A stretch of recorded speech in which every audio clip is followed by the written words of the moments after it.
Anderson, my guest for the evening. You know exactly where you can find her, at Andie5. Make sure you support creators who come on the show. Andie, thank you so much for coming on with me tonight. Thanks for having me. So right off the bat, let's do the boring hack interview. Oh, you've heard this a million times question. How did you cross over from vanilla life into whatever form of the adult entertainment industry, maybe some sexual stuff outside of normal life? Like, when did you first make that switch in your life, if you will?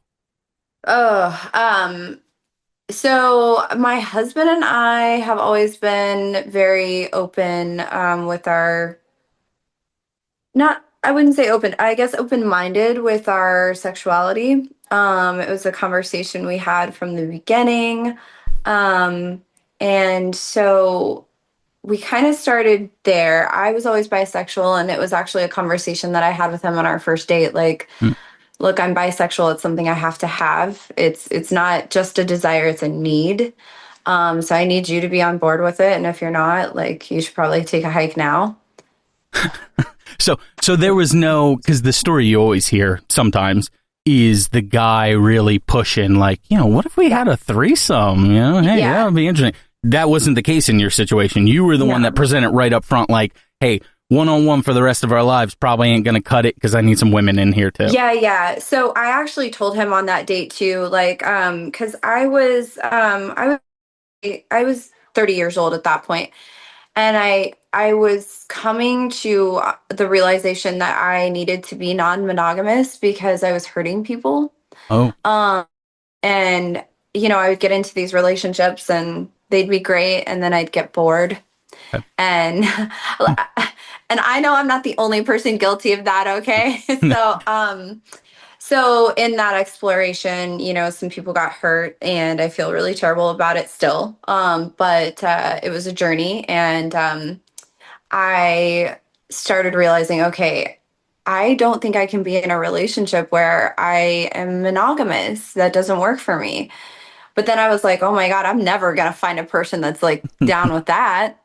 So I had been single for about a year and met my husband.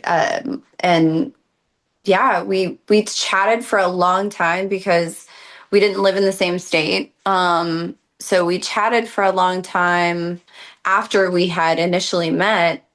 And finally, when we went on the first date, we were having such a great time. And I was like, look, this date's going amazing. But there's some things you got to know. Like, I need women. I have to have that. You need to be okay with that. And honestly, I think I'm moving into non-monogamy. I don't know what that looks like for me because I've never ventured that with another person. So if you're open to something like that in the future, it doesn't need to be now, but maybe later. And he was like, okay, yes. So, so from then on, we started going to sex clubs occasionally and kind of dipping our toe in there. And finally, it got to a point where we were just very comfortable sexually with other people together, played separately at this point in time. And 2019, I had a girlfriend who was making like insane amounts of money on Snapchat. Wow. Okay. As a Snap premium model. Right. And I was like, oh, let me try. It's like, I'm sure I could make a little, you know, $1,000 extra a month or something like that. Sure. And that first year I was making insane amounts of money as a Snapchat model. So then it got into, 20 happened. And when COVID happened, you know, we were all out of a job. Sure. Most of us. Yeah. So that included myself, and I thought, let me try my hand at camming. Like, let me try this. We were not bored, but just wanted something else to do. And my husband was kind of into it. He was like, oh, this is hot. Like, I'm down to watch this. So I started camming, and at first I wasn't doing very good. Like, really? Because you have to build your clientele. Yeah. Like, you know, the first month is discouraging when you're a new webcam model and you have no following anywhere else. Because you have to sit there for free for hours and you have to show people your personality and your body and all of these things. And then you build up a clientele and then they come in and start tipping you. So my husband, come to find out years later, I didn't know this. Hmm. I'd be upstairs camming. My husband would be downstairs watching me, and there would be this whale that would come into the room and he would spend goo gobs of fucking money to start getting the room going. And it would work every time. Come find out that was my husband. That's love, by the way, folks. Dude, is that If you're listening out there, go into your wife's fucking either premium Snapchat or her cam room and start tipping it. Hey, why aren't more people tipping in here? Start commenting that. That is so funny. That's like if I went on Reddit and I was like, by the way, have you heard this new podcast? It's pretty interesting. But then other people are like, yeah, okay, I'll give it a listen. Yeah. They don't do that for me. They just go like, hey, fuck this guy. Get him out of here. So that is that's so funny. And it worked. That worked. It worked. So he would come in and spend all this money. And then people started just catching on and spending money. And so within 3 months, I was a top model on Chatterbait.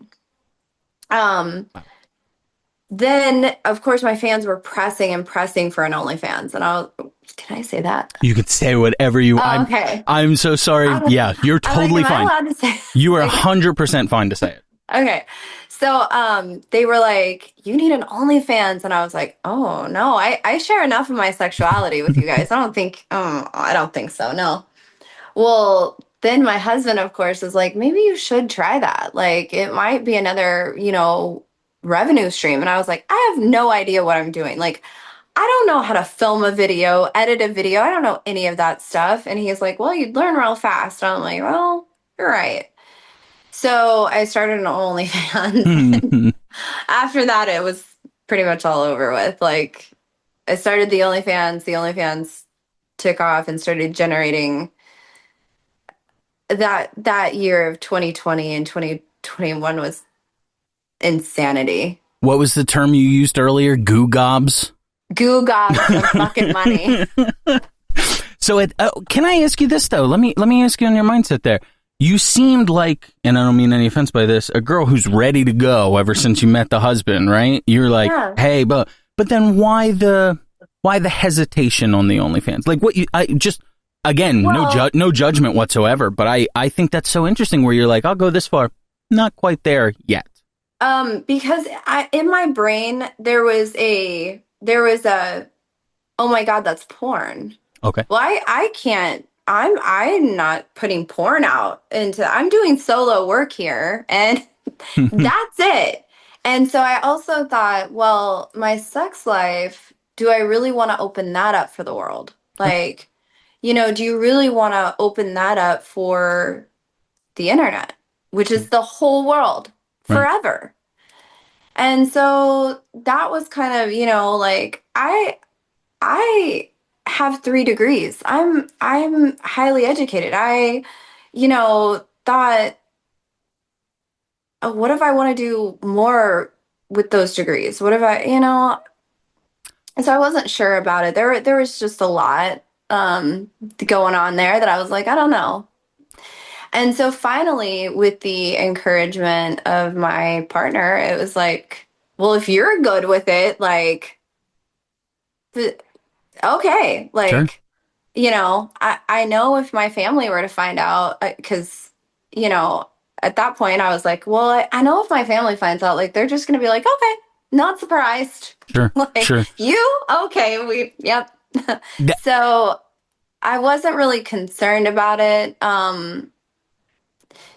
After he gave me the green light, after he was encouraging it, I was like, okay. So we ran with it. I ran with it. He's not really involved in my stuff at all. Okay. And so, and not that he wouldn't be, it's just that he has a more professional position. So it's like, you handle that, I'll do this. And we have a pretty good thing here, it works. So Yeah, so I was a content creator after that, and um was hesitant to get into mainstream porn also because I felt like I didn't need it for a long time. Sure. And also the stigma that is attached to mainstream porn. Even like I don't know if you ever read Jenna Jameson's book, but I read that shit. Yeah. Yeah, I did not read it. Okay. But I can imagine it may have seemed rough. Ooh. But yeah. I encourage everyone to read it because it gives you a little bit of history in the porn, the professional porn realm. And it was real, the Sure. shit that she was going through was real. And so I read that when she put it out, and I think maybe she put that out in like 2008. So that always stuck with me that, Right. I don't think they're doing people real right on these porn sets. But having experienced somewhat slightly the industry camming later on, and then maybe talking to people, interacting with people, this and that, did you notice that the industry has shifted somewhat, a little more pro-woman? Or maybe I'm wrong. Correct me if I'm wrong. You are absolutely not wrong. You are absolutely right. So I was just telling you why I was terrified of it. Sure. And hesitant. Because now I kick myself. Like, I should have done this years ago. I should have fucking done this years ago. Let me ask you a question real quick. What were your 3 degrees, if I can ask that? Yeah, I have a bachelor's in biology. I have a bachelor's in business. And then I have a minor in psychology. Well, the psychology and the business work, the biology is kind of the most directly related, but every time I talk to girls, I also do a separate show where I interview new girls who are coming up or just trying to start in the industry and this and that. And I always tell them, like, if you're going to go to school and you want to do this, but you still want to go to school, get a marketing degree. Go into business. Yeah. Market. Yes. Or take a minor in like video editing or production or something like that. Like, if you really want to make this a career, it's so funny to me how much of your guys' work is not actually fucking. It's all the other shit, isn't it? Yeah. Yeah, it's that's the thing. So that's actually, it's funny you bring that up because that is why I ended up going into mainstream porn, because I had kind of hit a cap for myself as to what I could do for myself marketing wise. I felt like I hit a cap at the end of 2023 and I was like, okay, like I'm doing good. I'm still doing good, but I want to do more. I want to be one of these $1 million girls. And so I decided, okay, well, like I had Brazzers knocking at my door. And so I went ahead and took the call with Brazzers and decided to start shooting. And I shot a couple scenes with Brazzers. It was fantastic. And so I was like, okay. So at the beginning of last year, when AVN kicked off in 2024, I went with plan. I went thinking, okay, I'm going to get a manager. I'm going to find a fucking agent. I'm going to get an assistant. I'm going to get all of these things that I need and catapult this into another atmosphere. Sure. And that's precisely what I did. And 2 weeks later, I was shooting pro porn in Florida. The producer, this director was like, okay, yeah, I have 10 scenes for you. I'm like, okay, yeah, okay, yes. I'll take it. You've also worked with, though, some pretty incredible... I don't know how to... I've yet to figure out the best way to articulate this. So, the mainstream performers, there's also more of your independent performers. And it used to felt like a tier system a little bit. Like, your indies and then this. It seems like it's almost leveling out as two like different kinds. Yeah, it really is. It's kind of like this, actually. Yeah. You know, you've worked with someone who I think is like the best example of that. Subgirl. I don't know her name. I don't know that anyone knows her name. Maybe they do. Maybe it's well known. I do. I know it. Well, sure. You know it. Yeah. Yes. I assume. Oh, Subgirl. Yeah, you're not just calling her that. Yeah, I understand. But it's amazing to me how much indie performers can still stay out of the mainstream and, I mean, build a Do full so business, well. right? Yeah. Oh my God, yeah. I think I've worked with so many people like that. Yeah. She's one of them. And I briefly worked with her. I didn't work with her a whole lot, but I did work with her a little bit on the Hot Wife tour.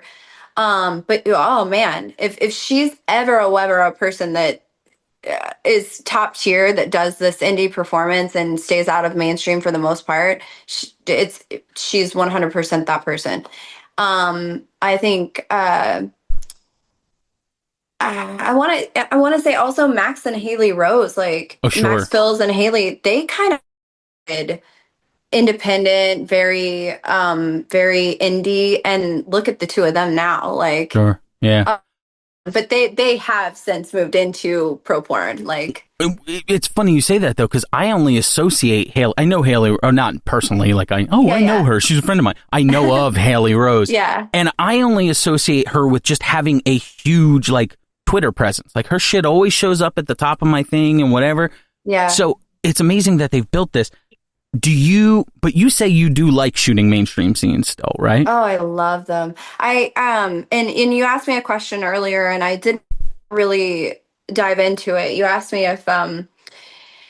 if pro porn has since changed in giving the performers more rights than what they have, and I do want to that, because yes, absolutely, it was nothing like I thought it would be. It was nothing.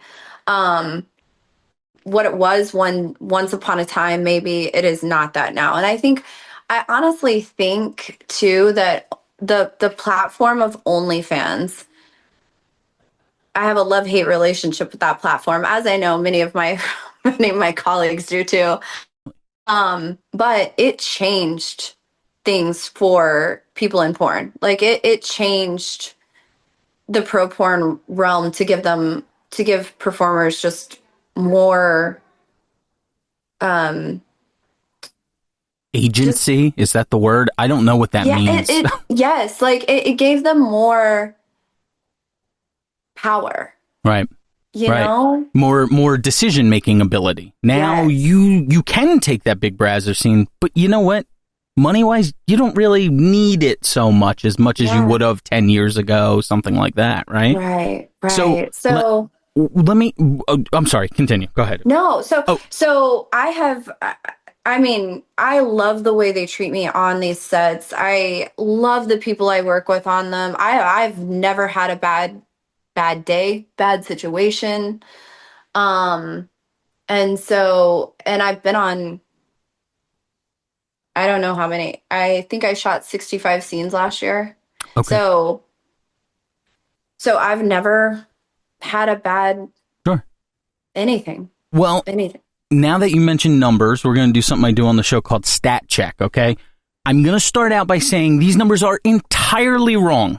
They're not right. I say this to every woman I interview. They go, okay. And then at the end of it, when I say the numbers, they go, oh, yeah, that's totally wrong. Yes, we know. So we're just spitballing here.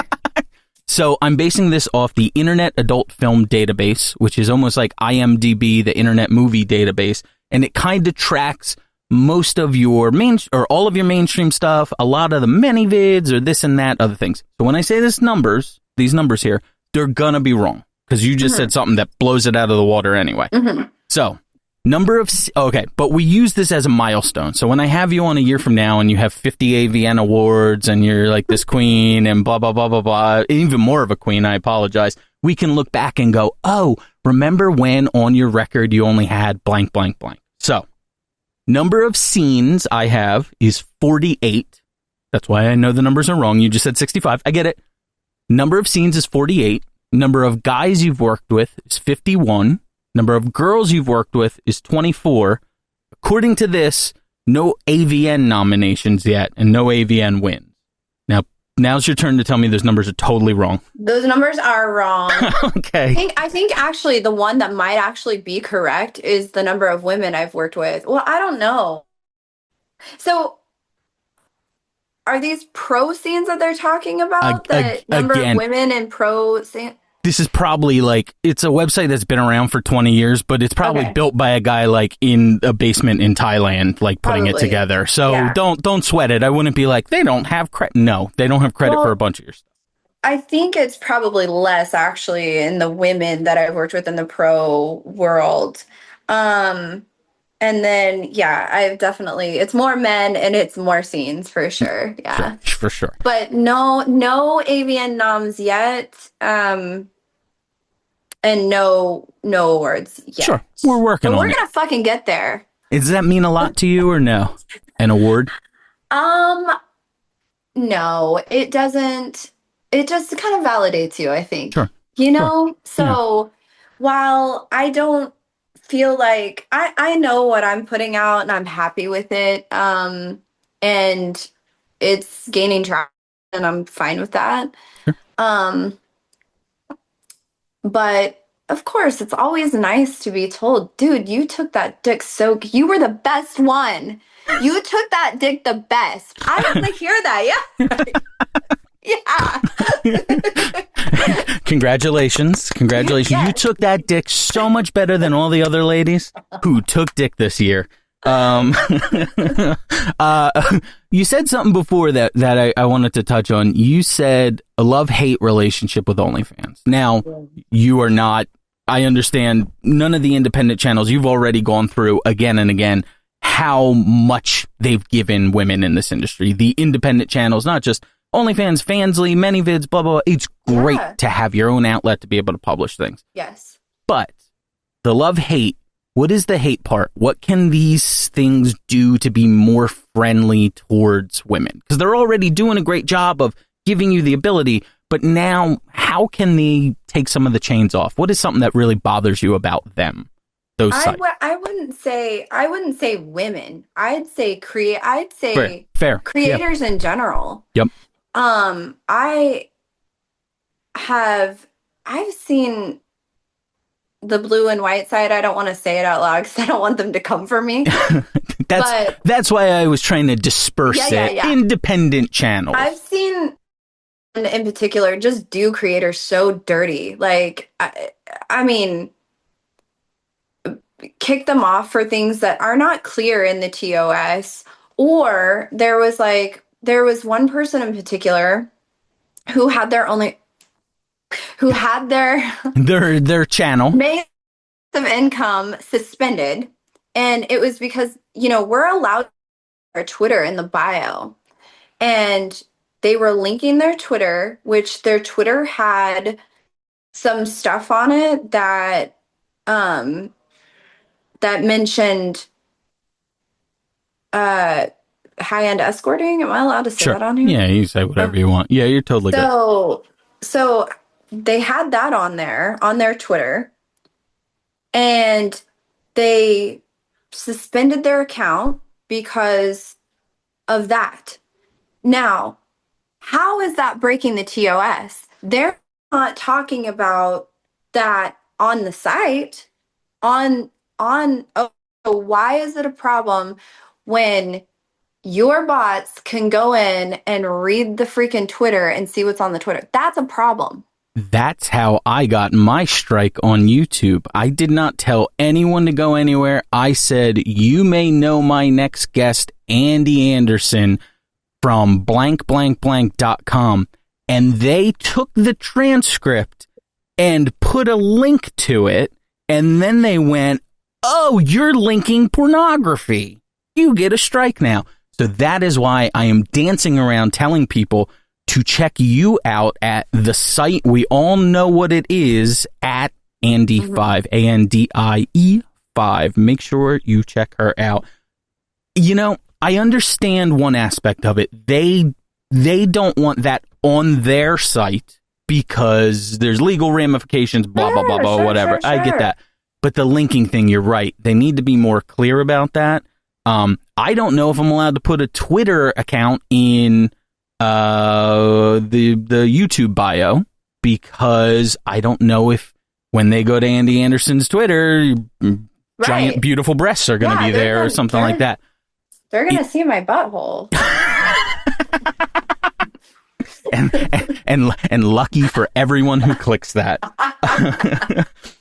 Let me dive into some of the content, Andie. So, Yeah. if you could only shoot one niche the rest of your career, say you are getting pigeonholed, but it's going to equate to tons of money. Most girls go, I like shooting everything, and I totally respect that. I understand.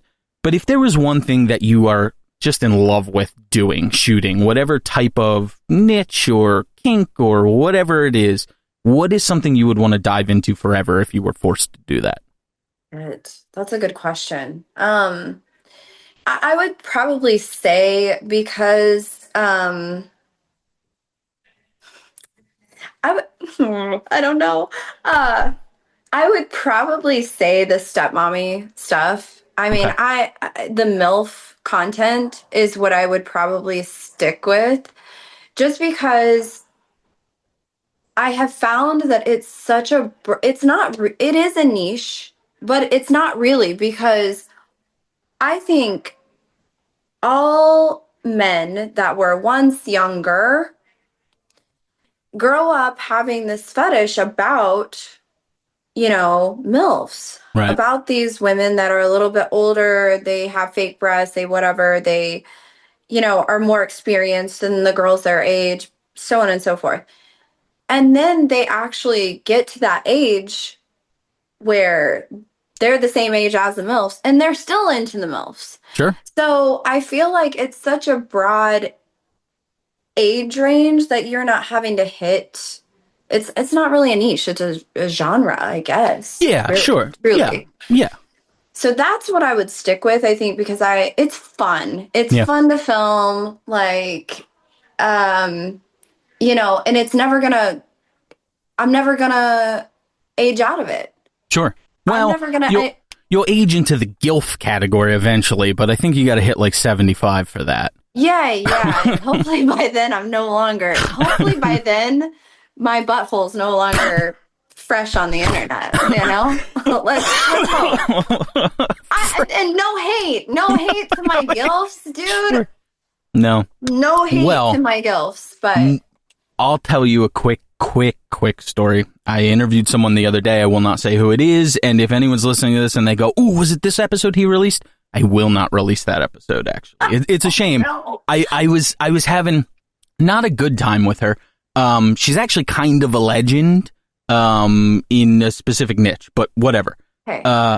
I'm having a decent time but the whole time she's just complaining. She's like, I don't get booked anywhere. I never get booked.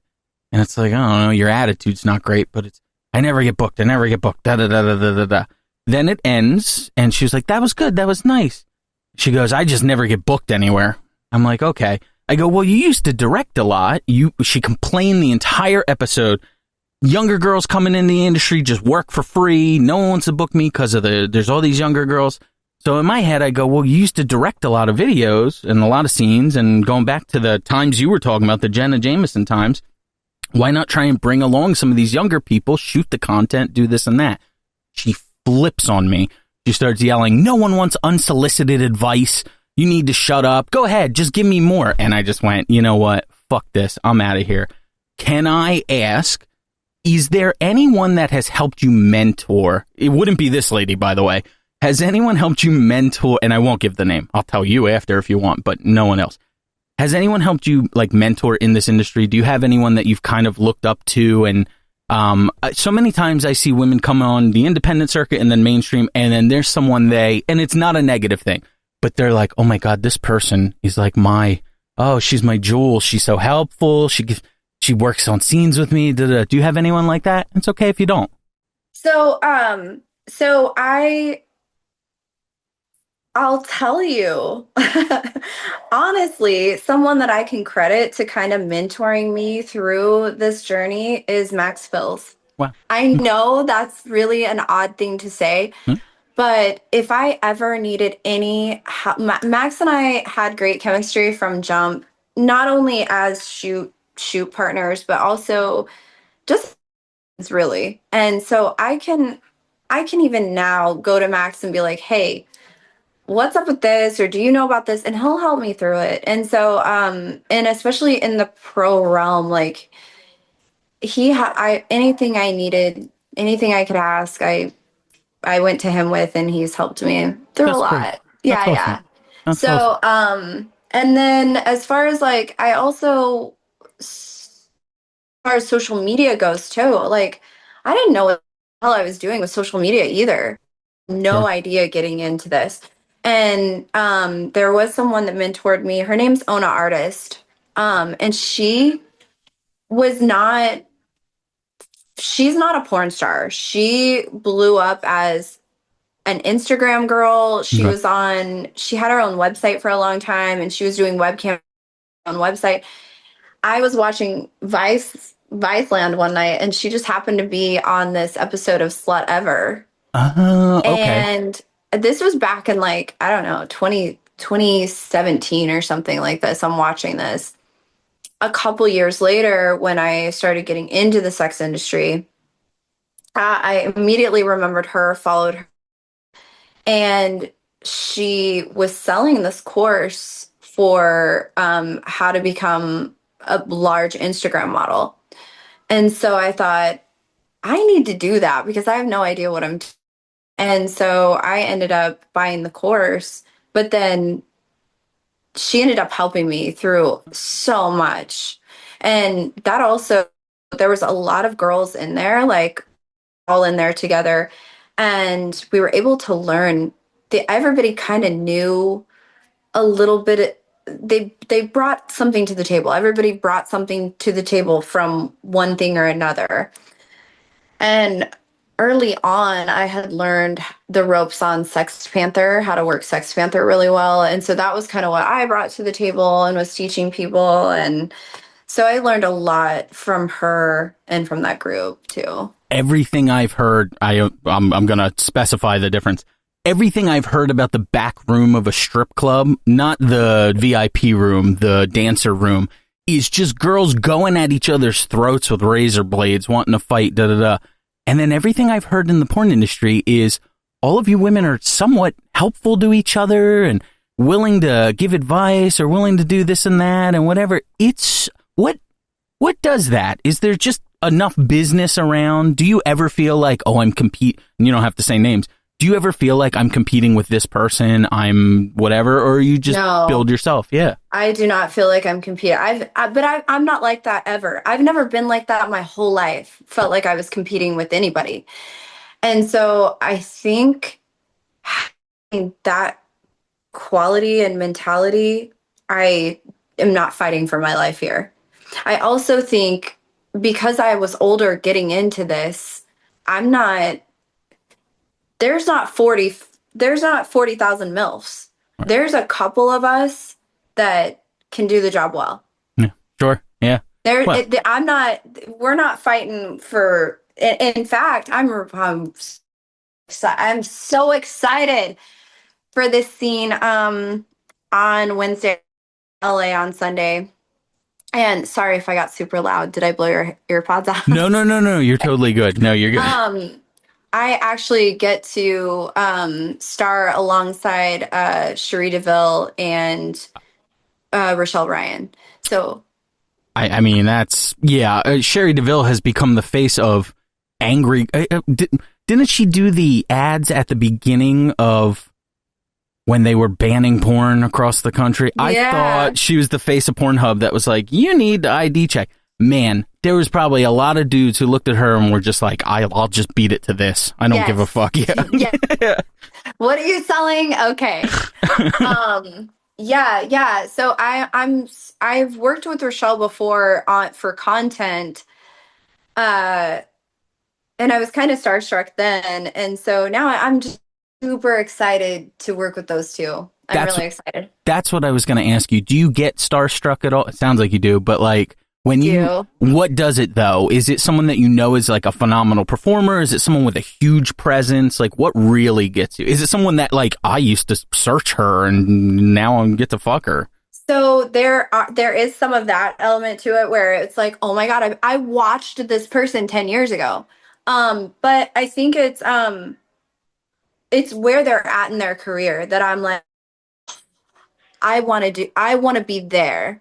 So it's really truly the people that have their shit together on the end that are doing so well that I'm like, that's who I want to be in Yeah. my life. That's who I want to work besides.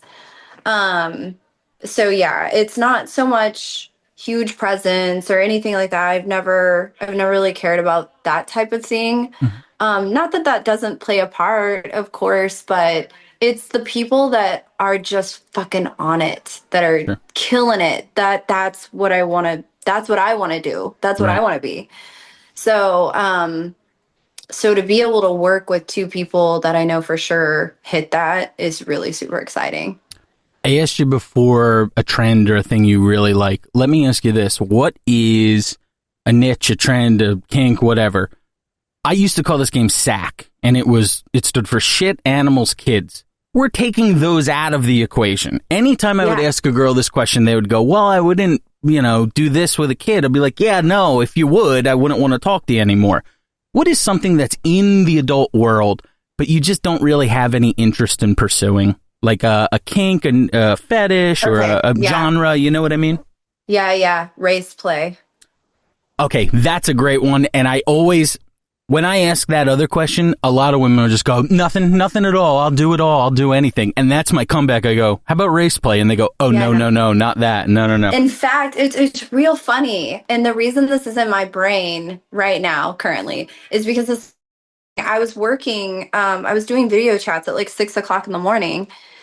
And I was on Sex Panther, and I had this guy on a video chat, and he was wanting to do race play, and I'm like, he's like, no, it's fine, say it, I'm into it, and I was like, I'm not, no, Sure. like, I've interviewed black performers before, female and male, and I've gotten both answers. I've gotten from women. Avery Jane is a phenomenal performer, and she has told me, no chance. Like, I'll fucking take your head off if you even, and I get that. And I've talked to Anna Fox, however you say her damn name. She's a legend, right? I got it wrong throughout the entire episode, by the way. When I talked to her about it, and she's very vocal about race relations and this and that online, totally great. But when I talked to her about it, she goes, yeah, it's a performance. Like, maybe she's changed since then, and if fine, that's totally acceptable. But she's like, it's a performance, whatever. I've interviewed John Legendary, who's a great performer, and he has told me, yo, I'm fucking this girl. I don't give a shit what she says to me. Like, if she wants to call me whatever, da-da-da-da-da. So it's always a weird line because, like... For sure. You're a performer. Someone is paying you for the performance. If it's a black gentleman and they want it, part of me goes like, not that you should do it at all. It's your comfort. But part of me is like, is it okay? Because he wants it. And it's part of the performance. I think that's for African-American people to determine for themselves. I don't think I should be the one really pointing that out. I commend you for not doing it, unless, of course, Lex Steele came around and wanted it. Then I'd be like, and I know I've seen you've worked with him before. I've worked with Lex. But I would be like, if you were my wife and Lex Steele came to you and was like, hey, I'd like some race play, and you were like, I'm not comfortable, I'd go, Andie, please, he's a legend. Just call him whatever he wants, please. But I understand and respect it.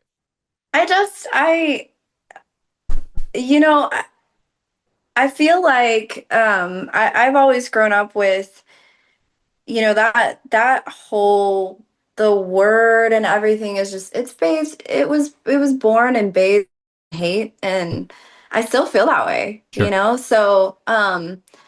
So it's a word that I just, and I know it's like any other kink. It's like, you have the guys that lost their jobs in 2007 and went from being an executive that was making $1 million a year to losing their jobs, and they lost everything.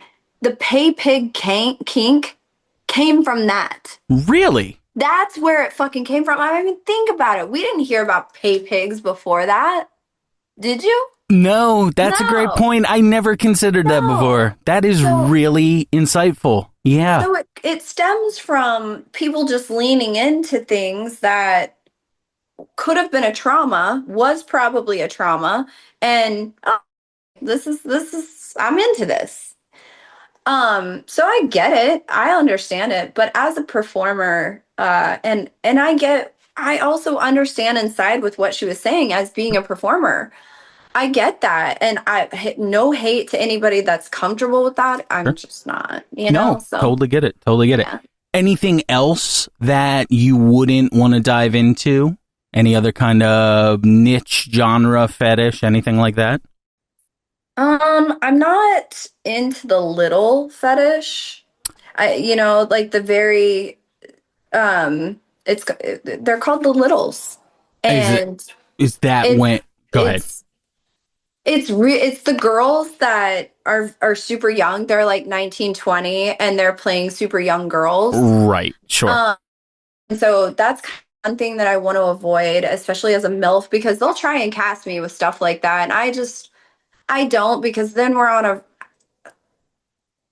a verge of like, Sure. it's distasteful to me. You're comfortable with age play, you're not comfortable with it being painted so low, Yeah, yeah, obviously. yeah. Yeah. I'm comfortable with age play because I'm a MILF and I'm obviously, MILF stuff is with cubs and all that.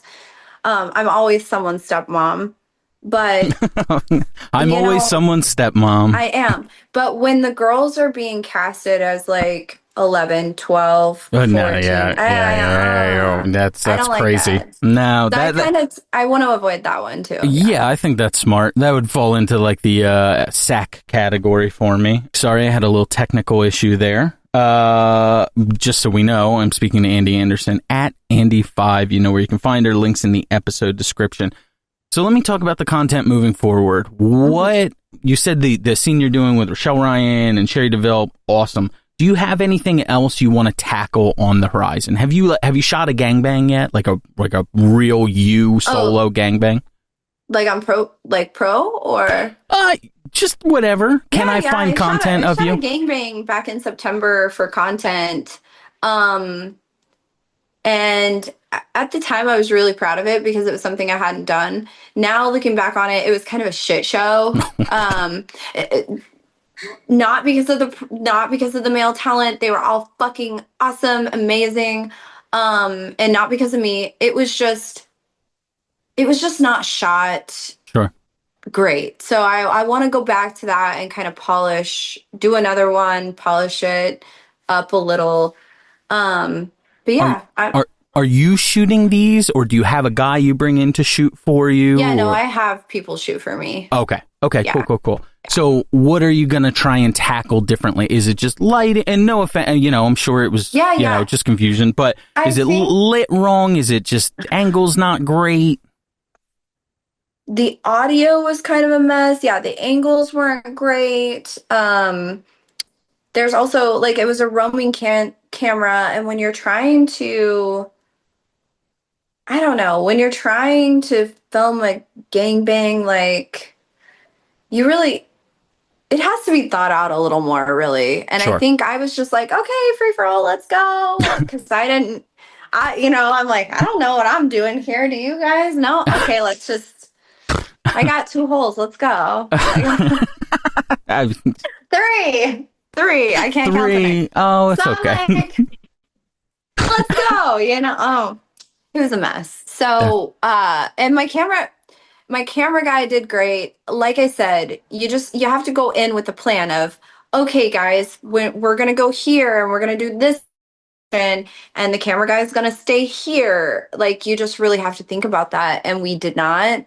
And it's okay. Like, still made us some good money. Like, again, I go back to angry Twitter guy writing at you from some basement somewhere going, all she does is she just gets fucked on camera. That's how she makes all her money. You just described to me that a shot list has to be designed for this entire thing. Oh Do you know how God. intensive that is? And plus, by the way, you're going to be on your back the whole time. So how are you, it just, the respect I have on a business level and a production level for performers has only grown since I've talked to them. Because incorrectly, I came into doing this talking to beautiful women who have sex for a living and go, oh, your life must be so great. And your life is great, but it's not as easy as it sounds. Listen, I had corporate jobs. I worked for FEMA. I was for FEMA for years. The hardest job I've ever had is this one. I do the most work being porn star than I've ever done work. You know, I went to college. I was a stripper when I was in college. I was also a cheerleader. I did not sleep, and I work harder now than I thought I did then. So, like, oh, no one will ever understand. They just think, you know, oh, we're terrible people. We're just on our back, and that's that. And it's not true. Sure. It's not true. Yeah. They're working at a weapons manufacturing plant. Oh. Yeah. Yeah. If you don't have a business sense, you will not make it in this industry. You will not. I've asked this before. Who do you, and it's just a great example of hard work in this industry. Who do you think makes more money? A 10 out of 10 with no social media sense, or a 7 out of 10 who knows how to work the algorithm? Oh my God. The 7 out of 10. Every time, right? 7 out of 10. Mm-hmm. Yes. Yeah. I have seen girls that are not the prettiest girls, and these girls are out there making millions of dollars. Yeah. And you know, I mean, going into that, like, people can talk all the shit they want. Some of the smartest people I've ever seen are in this industry. Let's go to Amaranth. Yeah. Okay, so she doesn't shoot pro porn. She's not truly in the porn industry. I think she does solo work on her OF. Okay, but still, that is something. Sure. And look at what she's done. Like, look at the things that she continues to do. She is incredibly intelligent. Sure. And yeah, there's a whole team behind there, of course, we know. But she started that on her own. Like, the team doesn't show up. They don't knock on the door one day and go, "Oh, Andie, do you want to be a superstar now?" Like, you have to build up to that team. Right. Wow. So people can say what they want to say, but like I said, some of the most intelligent people are in this industry. Sure. Yeah. I definitely think so. Let me ask last question here. Then I have a quick little social media thing for you. But last question. What is the future? Where do you see this going? Do you have a dollar amount you want to get to? Do you have a number of scenes? Do you have an age? Do you see an end game? Or are you, like I said earlier, going to be on the cover of Gilf Hunter 65? Like, when do you want to get out, if you do want to get out? Do you have a metric? So I don't have an age that I want to get out. I just... there is burnout at some point. There is, because it's like, I'll tell you, and I was talking to my husband about this earlier today, because I make really good money on sex Panther minks. I make really good money, and it's video chatting and sexting. Sure. And he said, "Look, you need to work that into the ground when you're home. You need to be working that," because I had just told him, I came downstairs and I told him how much money I made on it, and he was like, "Oh fuck, like, you need to be working that as much as you can when you're home." And I'm like, "Look, but here's the thing. Yes, you're right, I should, but I let's think about this. When I'm home, I typically, I'm 2 weeks home, 2 weeks gone. Sure. And so in the 2 weeks that I'm home, I'm diddling myself on camera. I have to shoot content, scenes, and then I also have to have my own personal sex. Sure. So then, you know, like, I'm going to fly off to LA on Sunday, and I'm shooting every day, sometimes twice a day while I'm gone. Like, yeah, it's, you know, I could see his point if you had a metric. If you guys were like, once we get to 10 million, we can both retire and be out. Then, and also, by the way, it's not his holes that he's telling you to, you know, or he's not having to do it. It would probably be a little bit different if he had to sex with guys on it. And yeah, go ahead. And I told him, like, you know, it's a little bit different. I know guys could sit there. I know guys can sit there like a mole for fucking 20 hours a day. I was like, it's different. You're not putting stuff inside your body. Like, it's different. We burn out, you know? And so I don't necessarily have a number or Sure. an age. I think it's just when I decide that, oh shit, okay, there is going to be a point where sex is getting to be mundane, and I never want that. Right. And so when I start to feel that way, that's stopping point. Right. So, what I plan to do prior to that, I think within the next probably 2 years, I'm going to start on Twitch or on Kick and start streaming. And like I'm funny enough and I'm creative enough to pull people in on that. So start doing that and kind of doing a little bit of cosplay stuff and kind of segue, I think, into that and into YouTube. So my husband has always pushed for years and years and years because I've managed my own OnlyFans for a long time. And he's like, I think that you should manage some of these girls. And I'm like, fuck that. Have you met any of these girls? No. You know, it's so funny. I like that if you remember my story from earlier, he gave you some unsolicited advice that you should manage girls and you yelled at him. That's what we don't do, folks. We don't offer unsolicited advice. Ladies and gentlemen, my guest tonight, Andie Anderson. You know exactly where you can find her, at Andie5. You know our rule here. Go through the episode description. Follow everywhere that's free. You have to at least follow everywhere that's free. The bare minimum. Twitter, Instagram, all of that. But I also want to direct you, again, the site we're talking about, at ANDIE5. That is the VIP one. You go and sign up for that. We want to support independent content creators. We want to make sure we don't go back to the old days of 2005 when I was just a wee boy searching the internet and I didn't know women were being treated so badly behind the scenes. Jenna Jameson let us all know. Andie Anderson, thank you so much for coming on with me tonight.